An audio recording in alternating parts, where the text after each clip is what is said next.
coach. Qu'est-ce qu'on peut dire quand on est coach d'une équipe qui vient de prendre 45 points comme c'est le cas ce soir pour vous? Qu'est-ce qu'on peut dire là maintenant à chaud tout de suite? Ah ben, c'est quand même assez honteux le niveau qu'on affiche. Et c'est même très décevant parce que ce que j'ai dit avant le match, on n'est plus en situation, depuis longtemps d'ailleurs, de choisir nos matchs. On est venu, j'ai l'impression qu'on est venu sans aucune ambition, comme si on était en mission impossible avant même de démarrer le match. Donc quand tu abordes des matchs comme ça, alors certes, il y a 2 classes, 3 classes d'écart. À un moment donné, la réalité, c'est qu'il y a 16 équipes entre eux et nous. Mais ceci étant, ça ne justifie pas cette passivité, on n'arrive pas à faire 3 passes. Donc on dirait, ce que j'ai dit on se comporte comme si individuellement, j'avais que des sauveurs. Alors soit je suis aveugle, depuis longtemps, mais moi, ce que je leur ai dit, c'est que collectivement qu'on va s'en sortir, vu notre niveau.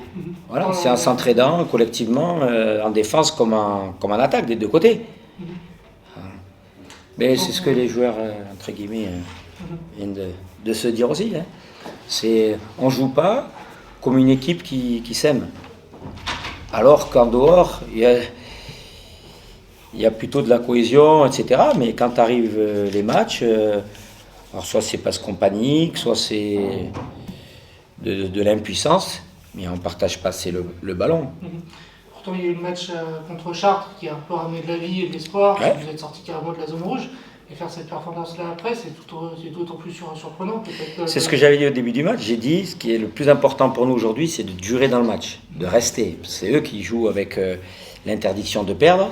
Parce que quand tu joues, entre guillemets, pour remonter, que tu es premier ex-aequo et que tu as 7 finales à jouer, j'ai dit, c'est à nous de rester dans le match pour essayer de mettre de la pression sur les épaules de Blois, qui, entre guillemets, n'a pas trop le droit de perdre contre Foss aujourd'hui, vu le classement. Et si on avait été capable de faire ça et de durer, ben peut-être qu'on aurait pu mettre un peu de doute dans cette équipe. Le problème, c'est qu'on a pris des éclats très rapidement. Voilà, après eux, on connaît la qualité, ils ont trouvé de l'adresse. Voilà, ils ont bien, comme d'habitude, on les a pas empêchés de jouer leur basket. 29 passes décisives, ça en dit long. Ce que j'avais écrit, c'était casser le jeu collectif. On a essayé de faire pas mal de switch en défense pour les obliger à jouer des 1 contre 1, mais même en faisant ça, non, on n'y était pas. On n'y était pas mentalement, donc je pense que malheureusement, il n'y avait rien à faire aujourd'hui. Avec vous, il n'y a pas de cassure avec le groupe? Non, l'équipe. Non, c'est même pas, entre guillemets, sincèrement, c'est même pas un abandon, malheureusement. C'est un manque de tempérament, un manque d'ambition.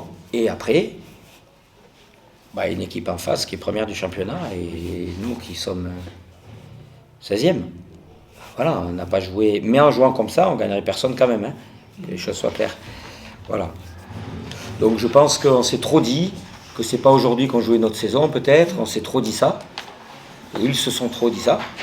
Et du coup, on a très vite abdiqué dès qu'on a vu qu'on est parti.